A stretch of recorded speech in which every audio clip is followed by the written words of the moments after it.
kuping kiri gue kayak ada kedengaran, jangan ke sana, di sana angker. Oh anjir. Gue sholat di situ sendiri, tapi kayak ujung mata gue ini kayak ngerasa kok ini ada kayak ada makmum. Ada pendaki lain yang ngabarin gue, mas temen ceweknya pingsan di bawah dan itu jauh. Jadi yang selama ini gue backup siapa? Wah. Akhirnya di jam 3 dia turun bawa teman gue satu. Gue di situ dalam hati ya kalau emang takdir gue di sini, kalau emang gue harus mati bertinggal di sini, selagi itu takdir ya gue nggak masalah.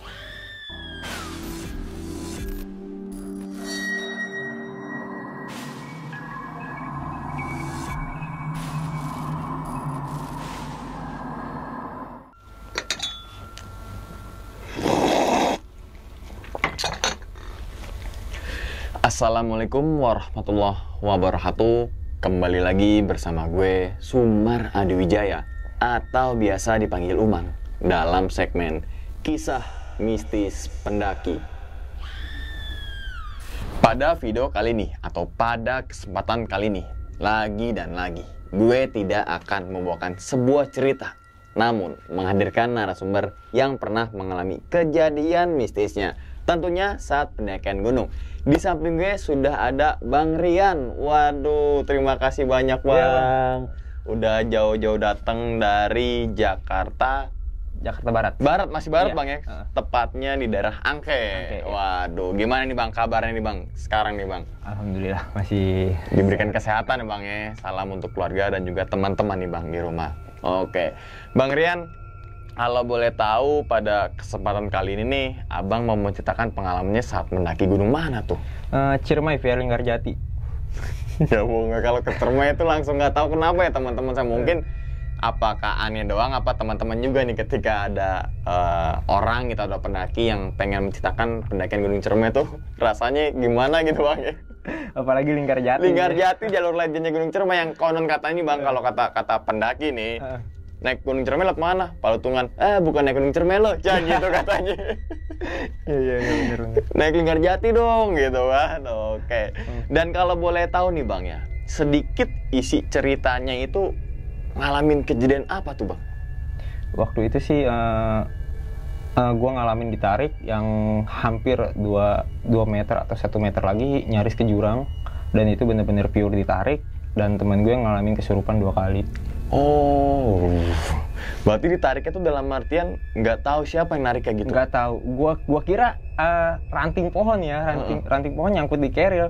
Tapi ya gua coba nengok ke belakang, ya emang bener-bener polosan, nggak ada ranting pohon sama sekali. Oh, oke. Dan itu kejadian tahun berapa tuh Bang? Itu 2009 di Februari tanggal 29 gua ngelakuin pendakian. Tuh, tahun 2009 teman-teman semua. Ini kayaknya ceritanya bakal menarik banget dan bikin kita merinding koplo. Sorry, maaf, 2019. 2019. Ya. Satunya nggak tahu kemana itu, 2019 teman-teman semua. Oke, tahan dulu Bang ceritanya. Tanpa berlama-lama lagi, kita langsung masuk aja ke dalam ceritanya. Ngopi horor segera dimulai.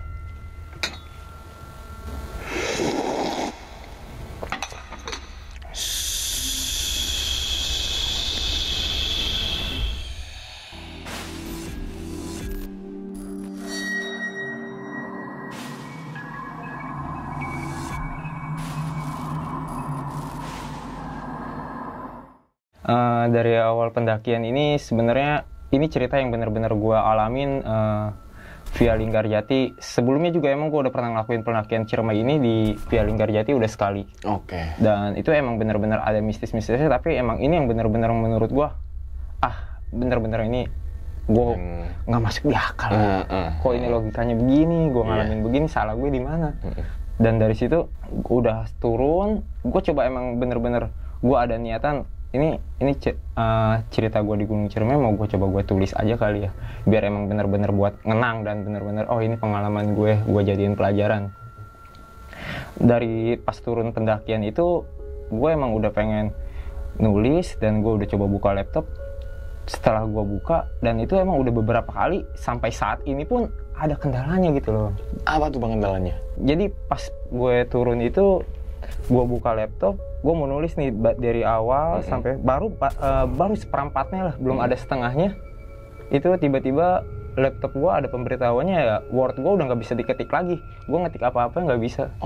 Itu udah kadaluarsa, dan udah gue cek Microsoft-nya itu emang bener-bener udah kadaluarsa. Gue coba install ulang, seminggu kemudian gue coba buat tulis lagi. Gue masih bener-bener semangat itu karena emang gue pengen ngangkat ceritanya. Di situ gue coba tulis lagi, tiba-tiba mati. Tiba-tiba aja gitu? Tiba-tiba mati. Udahlah, gue cerita sama teman-teman gue ngalamin begini-begini, udah gak usah diterusin, emang gak boleh ceritain katanya. Tapi ya gue masih penasaran nih, gue masih penasaran, dan akhirnya gue redam sendiri, kata gue nggak usah kali lah, udah nggak usah. Pada akhirnya waktu seminggu kemarin gue dapat info kalau bahwa gue dapat undangan nih buat nyeritain cerita horor ini. Ya, di situ gue coba inget-inget lagi, itu kan kejadian 2019 ya, udah 2 tahunan. Mau 3 tahun lah ya berarti 3 tahunan, iya. Dari situ coba deh gue inget-inget lagi sambil gue tulis. Dan tepat 2 hari kemarin, gue coba buat nulis, gue rangkai baterai laptopnya langsung mati total. Wow. Itu tiba-tiba aja atau memang gimana? Tiba-tiba iya, pas awal penulisan itu baru seperempat, baru 2 paragraf paling. Baru 2 paragraf itu baru dikit banget ya? Baru dikit. Dan itu emang benar-benar merinding yang luar biasa sih emang pas gue ngalamin. Ini udah ketiga kalinya loh. Awalnya pendakian Gunung Ciremai ini gue melakukan pendakian berlima. Gue, Dado, Jidat, sama Ramdhani, dan 1 perempuan, Fani. Awalnya sih emang gue bener-bener nggak ada niatan buat naik Gunung Ciremai itu tuh bang. Gue nggak ada niatan buat naik Gunung Ciremai itu. Gue yang ada niatan itu dan punya rencana berempat ini. Si Jidat, Dado, Ramdhani sama Fani. Nah kebetulan statusnya Ramdhani sama Fani ini dia pacaran. Dan sekarang dia udah bahagia, udah menikah dan udah punya keturunan. Dari situ karena Dado ini satu perusahaan sama gue, ya gue denger isu-isu nih dia ngambil cuti mau kemana. Akhirnya dia bilang gue mau ke Ciremai nih, Wok. Ciremai. Ya udah, via mana? Linggarjati. Iya. Ya udah dari situ, karena orang tua gue kan ada di Kuningan tuh.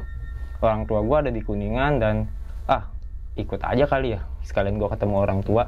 Ya udah dari situ singkat cerita gue lakuin perjalanan, packing segala macem. Pas abis packing nih, itu tuh emang udah bener-bener gue yang nggak pernah ngalamin. Kenapa? Masih di rumah, abis packing selesai, gue tiduran nonton TV, tiba-tiba di kuping kiri gue kayak ada kedengaran, jangan kesana, di sana angker. Anjir. Itu jelas di kuping kiri gue lagi nonton TV. Gue nggak boleh kesana kali ya. Padahal masih di rumah bang ya, selesai packing ya. Gue ada bisikan gitu, yang gue nggak tahu dari mana. Dari situ, udahlah gue mau niat ketemu orang tua. Dan emang bener-bener di salahnya gue tuh emang gue niat ketemu orang tua gue itu ngasih surprise bang. Jadi gue nggak izin ngelakuin pendakian. Gue jalan, gue berangkat dari jembatan 5 naik bis. Di situ berlima, turun gue naik di jam 8 malam. Jam 8 malam naik mobil dari jembatan 5 sampai di persimpangan Linggarjati itu di 12:30. 12:30 malam pas gue turun dari bis itu, gue nggak tahu kenapa tiba-tiba gue muntah. Padahal di bis emang bener-bener gue nggak ngerasa mual, gue bercanda-canda segala macam. Tiba-tiba gue muntah dan gue kayak ngelihat kayak cahaya merah di atas bis itu yang gue kira bulan. Yang kayak bola tuh bang, bola api. Iya. Itu biasa disebut Banaspati. Iya. Dari situ, tapi gue nggak berpikiran ke situ. Udah, halu. Aduh. Naik ojek gue dari situ, tibalah di base camp gue. Ngobrol, ngopi segala macam, ketawa-tawa. Dari situ sampai azan subuh gue belum tidur. Gue izin buat sholat subuh dah. Sholat subuh gue nanya tempat buat sholat di mana, ditunjukin itu sekitar 10 meter dari base camp. Dan itu bukan sebuah aula, tapi itu tetap di luar, emang ada sejadahnya. Gue sholat di situ sendiri, tapi kayak ujung mata gue ini kayak ngerasa kok ini ada makmum. Merinding gue dari situ. Udah selesai, udahlah gue nggak coba pikirin, udah gue nggak cerita ke anak-anak segala macam.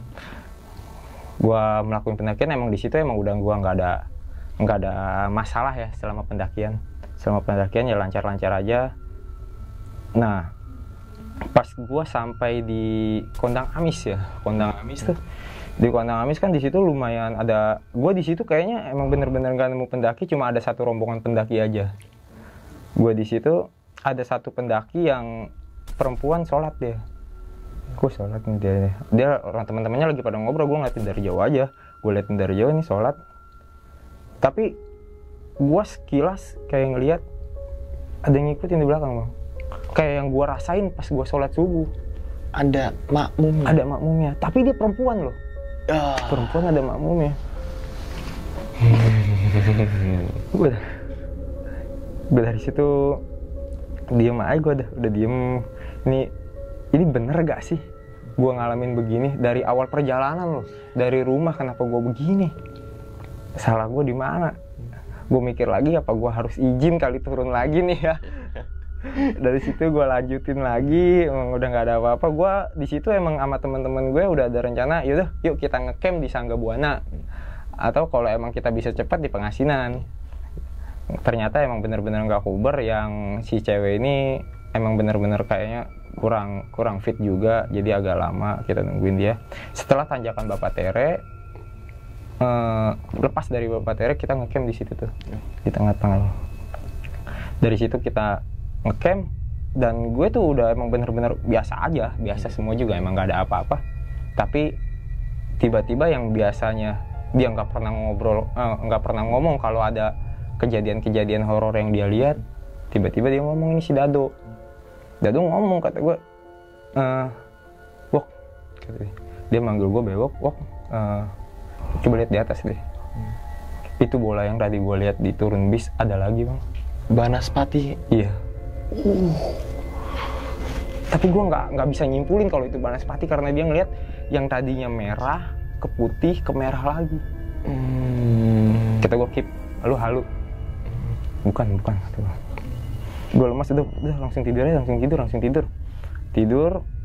Gue summit itu jam 8, karena kesiangan gue jam 8 gue coba summit. Nah dari situ tuh gue udah coba lupain semuanya dari perjalanan sampai rumah, sampai yang ini biar gue bener-bener gue enjoy nih naik ke sini dan fokus ya bang. Fokus udah gue harus fokus aja, kata gue. Dari situ gue naik, gue nggak tahu karena si Ramdhani sama si Fani ini terlalu romantis di jalan, ngebuat si penunggu Ciremai ini ya marah atau bagaimana, atau jadi tiap break dia dicium, dipeluk, tiap break dicium lagi. Dan pada akhirnya si cewek ini yang tadinya dari bawah sampai ini lemas, tiba-tiba jadi semangat. Sampai yang 3 orang ini nggak bisa nge-backup, akhirnya Dado, si Jidat sama si Ramdhani ini di belakang, gue yang backup ceweknya, gue yang backup, yang buat nguber. Ayo semangat, kata gue, ini orang semangat amat. Iya. Tapi semangatnya dia ada saatnya tiba-tiba dia pingsan. Dan gue bingung, gak tahu harus ngapain, emang bener-bener gak ada pendaki lagi, ini kok pingsan. Nungguin lagi, bangunin lagi, pingsan lagi, ada kali sampai puncak itu 3 kali. Dan yang buat gue bener-bener gak habis pikir sampai saat ini tuh, dia waktu itu pas ketiga kalinya pingsan, gue ada pendaki lain yang ngasih tahu kalau dia pingsan. Jadi pas gue sampai puncak, gue terus nge-backup dia nih bang, dia di belakang gue. Kadang di depan, gue backup. Nah pas dia di belakang gue, ayo jalan biasa gue, dia ada di belakang. Jalan, oke. Pas gue break duduk bentar, nyender ke pohon, break, ada pendaki lain yang ngabarin gue, Mas, temen ceweknya pingsan di bawah, dan itu jauh. Jadi yang selama ini gue backup siapa? Wah. Gue bener-bener di situ. Iya. aduh apalagi nih, turun gue ke bawah. Itu gue turun ke bawah itu ada kali 10 menit. Turun lagi tuh bang ya? Turun gue ke bawah. Bener, dia pingsan bang. Dia pingsan dikelilingin sama pendaki-pendaki yang lain. Sendirian ternyata. Ternyata gue sendiri dari tadi. Ternyata temannya tuh masih di belakang. Wow. Gue pakai minyak kayu putih lagi, dia dari pingsan lagi, dipeluk lagi sama cowoknya, dicium segala macem. Udah gue ngelakuin sampai puncak akhirnya kita rame-rame. Udahlah gue nggak mau lah, kata gue nggak mau, gue backup lagi lah. Udah rame-rame tungguin. Ya udah rame-rame nyampe puncak.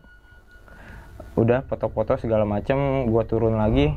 Nah pas turun ya cewek lemas lagi. Turun 5 langkah break, 10 langkah pingsan, 5 langkah break.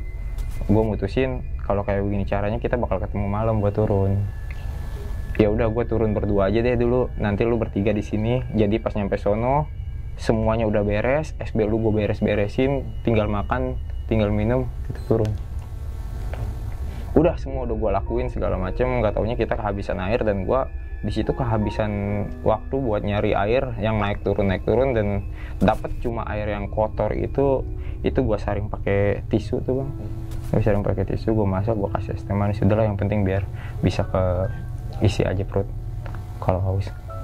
Dari situ dia turun, udah dia makan minum, gue tungguin. Dia lagi makan minum, gue beresin tenda dong. Udah lu makan di sini aja biar gue yang rapiin tenda, jadi pas lu kelar makan kita langsung turun biar nggak terlalu gelap. Dan akhirnya kita turun itu ya tetap aja ketemu gelap. Saya turun di setengah 6 sore. Setengah 6 baru turun? Setengah 6 sore dari Bapak Tere. Iya. Bener-bener nggak terjadi apa-apa, paling gue cuma ngeliat kayak sekilas bayangan hitam dengan putih yang emang bener-bener gue coba buat hirauin. Udah selepas dari kontak Hamis yang tadi nih, ini cewek tiba-tiba, gue nggak biasa ngambil kesimpulan kalau dia kesurupan atau gimana, dia nggak mau ngeliat gue bertiga. Dia minta ditinggalin di atas berdua.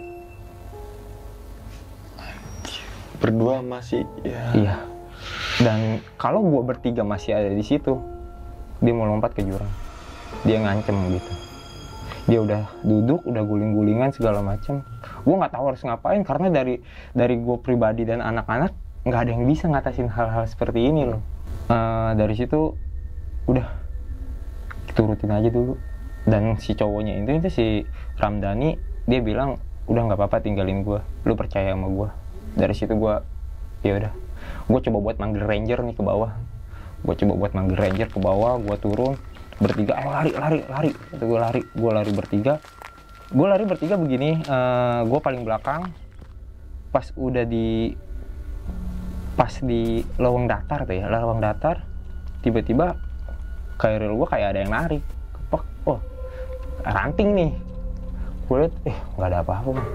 Gue itu pas ketarik itu kayak 1 meteran, langsung gue pegangan depan gue si Dado. Begini. Dari situ emang bener gue ngerasa janggal.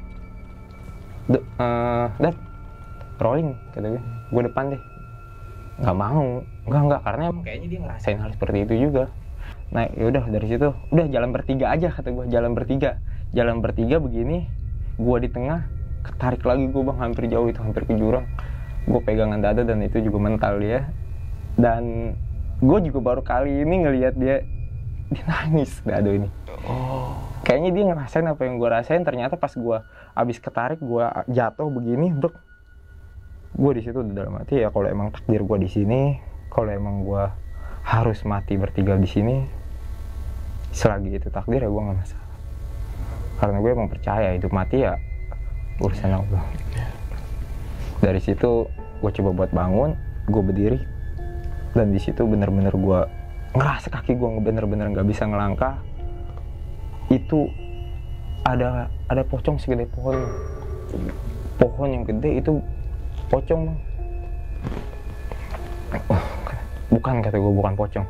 Gue tunduk lagi, gue lihat kanan, itu kalau di sekarang disebutnya kuntilanak bang. Kakinya gini-ginian di pohon. Di pohon yang bekas pocong atau beda pohon? Beda. Jadi ngelilingin semua itu gue ditongolin bang. Banyak sosok? Iya, sosoknya semua pada ngeliatin gue. Dari situ udah jalan aja, jalan, nunduk. Kita turun, semuanya masih ada bang, dia masih ada semuanya. Dan emang bener-bener gue nggak bisa berhenti, gue ngelangkah terus. Pada akhirnya gue sampai di BC tuh, gue ketok, rangernya nggak mau keluar, kayaknya tidur tuh. Karena itu pas gue sampai bawah itu 1:30 malam, nggak kerasa. Wow, dari jam 5:30. Dan itu gue masih ngerasa janggal, ini temen gue yang berdua takut kenapa-napa. Iya. Gue tinggalin loh. Karena masih di belakang. Iya, 1:30 malam. Gue ketok keluar dia. Kenapa? Teman saya berdua di atas kesurupan. Oh ya udah, kata rangernya, ya udah kamu tunggu sini, nanti biar saya jemput. Gue tunggu di situ, di jam 2-an. Akhirnya dia turun rangernya, ngejemput teman gue bener. Tapi dia nggak sampai atas, dan yang dijemput itu ceweknya doang. Cowoknya nggak ada katanya cowoknya. Yang dijemput ceweknya aja. Dan itu ceweknya itu duduk di kayak warung begitu, kata ranger saya. Ini ceweknya duduk di warung yang pas mau ke turunan Cibunar. Dia sendirian. Pas mau dijemput juga dia teriak, awas ada pocong. Di situ awas belok kiri, di situ ada kuntilanak, di situ pocong gede. Itu bener-bener, aduh. Pas udah turun, terus teman saya gimana, masih ini satu lagi. Ya udah, nanti coba saya tungguin lagi di sono. Mungkin emang karena ranger ya udah berpengalaman dalam hal ini kali ya, udah ngatasin berapa kali, dia coba buat ngatasin lagi ke atas. Gue percaya lah, gue sambil ngopi itu. Akhirnya di jam 3 dia turun bawa teman gue satu. Dia turun, nyampe base camp, gue ngopi nih sama temen gue yang di atas, tapi gue nggak nanya macam-macam, lu di atas kenapa. Ngopi, yaudah gue mau istirahat. Gue istirahat di BC, yaudah gue tinggalin. Dia ninggalin gue ke dalam, gue masih di luar nih di base camp, bertiga lah, ceweknya udah sama dia. Tiba-tiba ceweknya keluar, tolongin, kesurupan. Waduh, itu kesurupan yang pertama dia kayak macan begitu, dia ngegaruk-garuk ininya sampai berdarah, ngegaruk-garuk segala macam, palanya dijedotin ke ini triplek base camp, ujungnya ada balok, dia ngejedotinnya ke situ. Di situ, duk. Iya. Anjir. Dan itu emang dia pas sadar bener-bener sakit banget, banyak benjolan. Dari situ udah kesurupan, gue rangernya manggil orang yang bisa ngatasinnya kayak ustadz begitu, dibacain lah segala macam. Tetap ngamuk. Gue yang megangin ada kali 6-7 orang. Itu bener-bener nggak kuat, badan dia kurus, tapi bener-bener tenaganya dipegangin, dia udah dipegangin, dibacain. Ada yang bilang lagi itu nyeletuk, kalau lu nggak mau keluar, dia ngomong Sunda, kalau lu nggak mau keluar gue kencingin. Udah kencingin, baru dia keluar. Kencingin? Nggak jadi, cuma digentak doang. Oh. Pas dia udah keluar, udah agak lemas, disuruh wudhu sama ustadznya. Dia coba wudhu di sini. Pas mau wudhu keluar pintu, tiba-tiba dia meluk ustadznya kenceng. Karena gue di belakang dia sama Dado ini, katanya di belakang Dado ada sosok perempuan yang mukanya rusak, dia nggak mau ngeliat, takut. Itu wudhu, gue seret-seret ke kamar mandi biar ada wudhu, tapi dia tetap nggak mau, tetap meluk ustadznya kencang. Dan dia kemasukan lagi, katanya ini orang mau dibawa, saya mau bawa dia, ngomong Sunda, saya mau dibawa dia ke atas, saya mau bawa dia ke atas katanya. Ke atas gunung lagi. Waduh. Dari situ dia wudhu udah kelar. Akhirnya dia udah mendingan, tapi dia tetap nggak mau ngobrol. Kayak emang bener-bener. Gue sampai sekarang juga lost contact sama dia. Dia bener-bener kayak nggak mau terbuka buat gue kulik masalah ini. Takutnya emang bener-bener ada mental yang kena di dia. Gue udah lost contact juga sama dia, sama si perempuan ini. Tapi gue kemarin coba buat kontak dia buat bawain cerita ini, kata dia oke sih, nggak apa-apa. Kalau emang keberatan gue nggak bakal kesini, iya. Tapi kata dia oke, ya udah. Oke, berarti diizinin sama dia. Tapi dia tetap nggak mau cerita apa yang dia alamin di atas selama sendirian. Dari situ gue udah agak lega lah, ini kejadian bener-bener di luar logika. Gue coba buat ngutusin, ayo pulang yuk.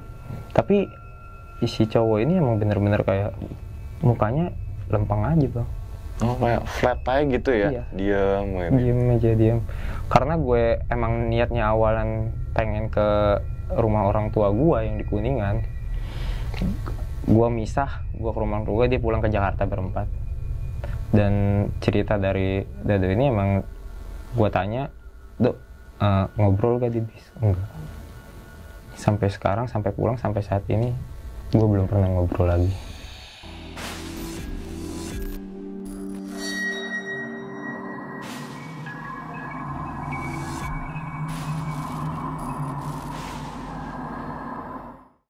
Nah, itu teman-teman semua cerita dari Bang Rian nih, atau biasa dipanggil Bang Bewok. Nah, ini ketika melakukan pendakian ke Gunung Cermai pada tahun 2019 melalui jalur Linggarjati, Bang ya. Memang saat itu Bang Rian juga nggak nyangka kalau bahwasanya di balik pendakian tersebut punya pengalaman yang sungguh ngebekas sekarang, Bang ya. Bahkan sampai mau ditulis pun untuk jadi kenang-kenangan dan sebuah karya ataupun buku gitu kan.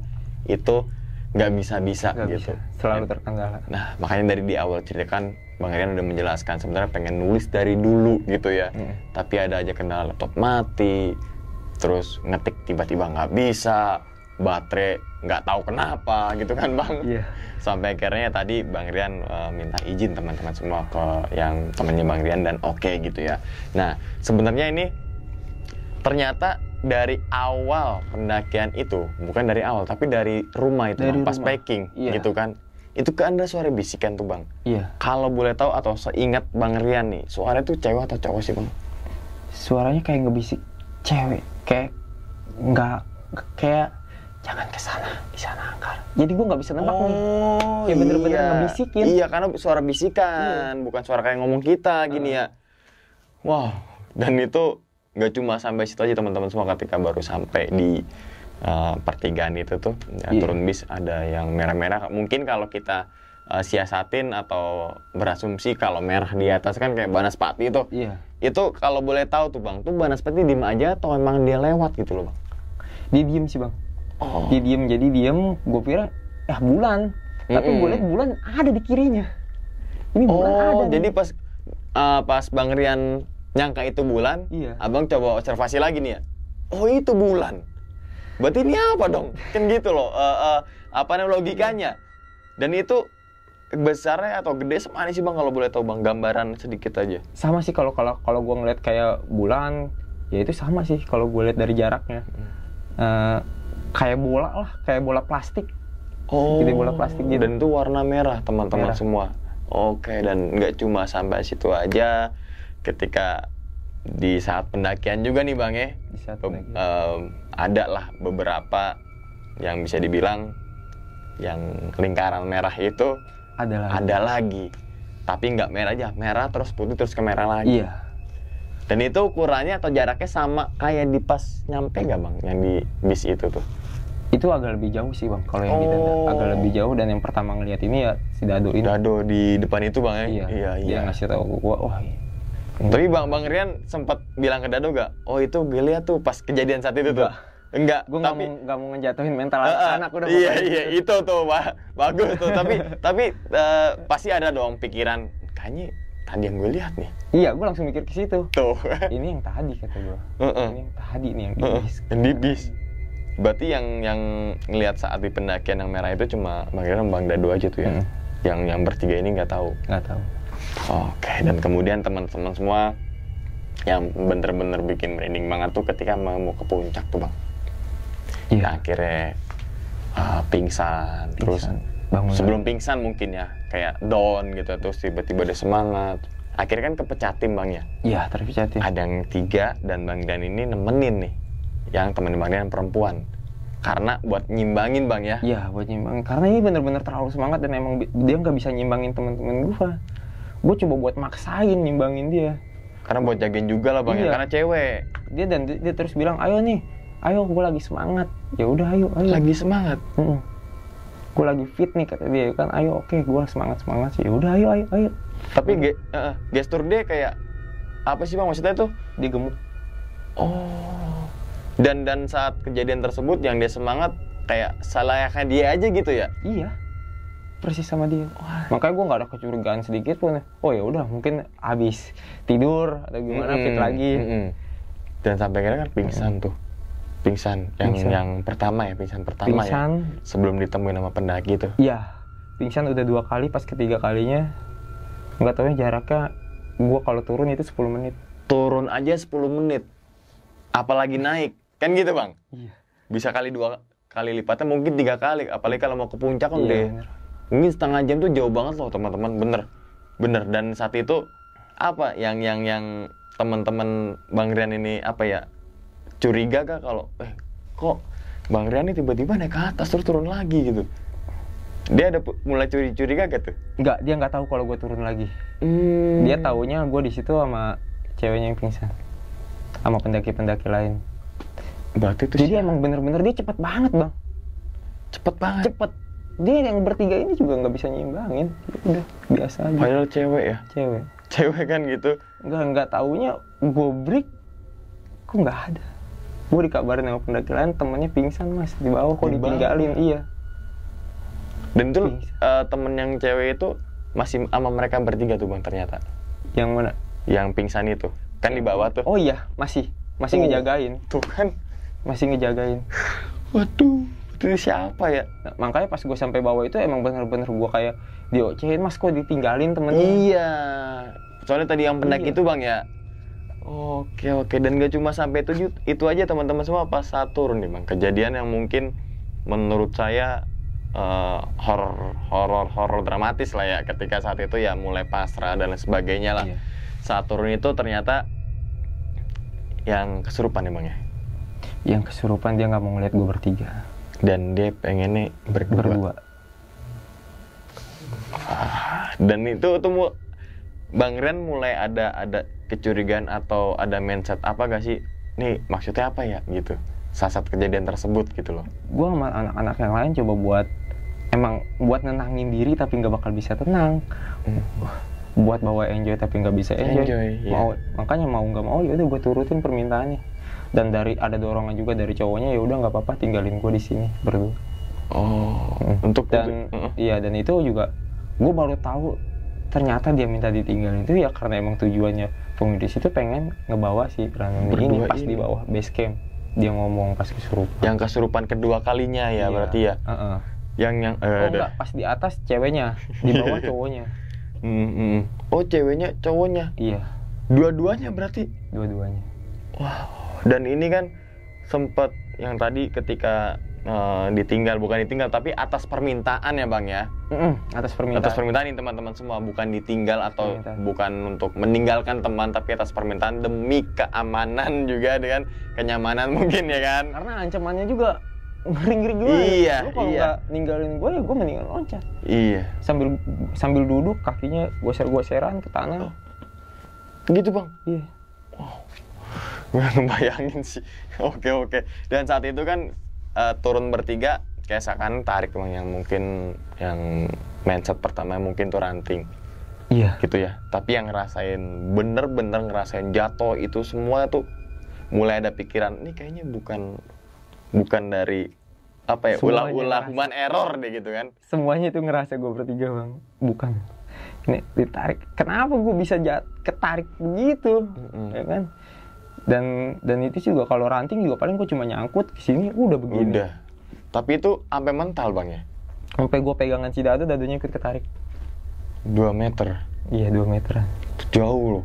Cuk gitu kan. Iya. Dan itu mentalnya ke belakang bang? Ke belakang. Kayak narik dari belakang gitu? Iya. Oh sampai saat itu mulai ada pikiran yang enggak tuh bang ya? Yang enggak. Kayak tadi udah jelaskan bosnya kayak kalau emang ini takdir gitu kan ya kita pasrah lah gitu. Di situ udah pada ngelamun berdiri, nggak taunya mereka nampakin dirinya masing-masing semua. Ya tadi pocong segede pohon di Gunung Ciremai gede-gede. Betul sih gitu bang. Wow. Dan itu kelilingnya sama ya mungkin kalau bahasa sekarang kuntilanak lah bang ya. ngayun-ngayun, kayak seakan-akan nih gitu, nih target apa gitu kan. Gue juga tadi sempat lupa sebelum gue kesini, gue inget-inget ya kan, ini kejadiannya sebenarnya apalagi yang gue alamin kata gue kan. Gue dikasih petunjuk dari mimpi, gue direp-rep, gue ngulangin lagi kejadian di Ciremai bang. Gue dikasih mimpi, gue ngulangin kejadian gue di Ciremai berlima. Sebelum gue berangkat ke sini itu persis kemarin bang. Bener tuh. Sama persis kayak seakan-akan apa ya? Kayak dejavu bang, tapi dalam mimpi. Tapi pas gue coba bangun, gue nggak bisa bangun, direp-rep bang. Direp-rep gimana sih? Badan gue nggak bisa bergerak, tapi gue keadaan melek. Dan itu gue keringet semua ngocor. Dan itu gue juga tadi sempat mempertimbangkan, kayaknya nggak usah. Ya nggak usah. Tapi ya gue balik lagi. Gue manusia, gue ciptaan Allah yang paling sempurna. Ya. Dan ini kan sempat berarti sisa 2 orang nih bang, 2 orang teman ketika Bang Rian aja sampai base camp aja 1:30 ya. Berarti kan ya apalagi mereka yang berdua nih gitu kan. Gitu kan, masalahnya bukan 1:30 siang teman-teman semua, 1:30 dini hari. Bukan jam 6 ataupun jam 7 malam, tapi kalau 1:30 dini hari ya udah pikiran kita udah kacau lah, maksudnya tertrigger kesana kesini sampai akhirnya ngetok ranger, dan memang rangernya jemput bang ya. Tapi cuma si perempuannya. Oh iya, tadi satu lagi bang, sebelum gua sampai ranger di situ kan kanan kiri di kanan ada kayak semak-semak nih, dan bawahnya itu kan jurang. Gua bertiga, gua paling belakang. Jadi 1, 2 ini di depan gue nih, di depan gue sama di belakang si Dado ada pendaki 2 orang di depan gue sama di belakang si Dado gini nih, nyaling dia. Jadi dia kesini nih, dan itu dia nggak bilang misi, nggak bilang apa. Gue lihat dia ke atas, gue senterin, dia nggak pakai headlamp. Malam-malam loh. Malam itu sebelum sampai base camp. Dia nggak bilang permisi, nggak bilang apa, dia gue senterin ke belakang. Bener ada dia berdua, tapi nggak pakai headlamp. Pakainya lah kayak pendaki bang. Pendaki bawa keril. Jadi kayak ngilangin gitu ya, tek gitu ya. Dan itu nggak pakai headlamp. Pakai headlamp aja dia kadang nyari jalur bang. Iya gak sih? Langsung nyuruh lari, gue udah lari. Sampai akhir tadi teman-teman semua nyampe di base camp tuh bilangnya, dan yang tadi ternyata udah rescue sama ranger, ternyata cuma seorang diri nih yang hanya si perempuan aja. Dan tadi juga Bang Rian udah, bukan Bang Rian ya, tapi semua temannya itu belum tahu apa yang terjadi oleh temannya yang si cowok itu sampai detik ini gitu kan.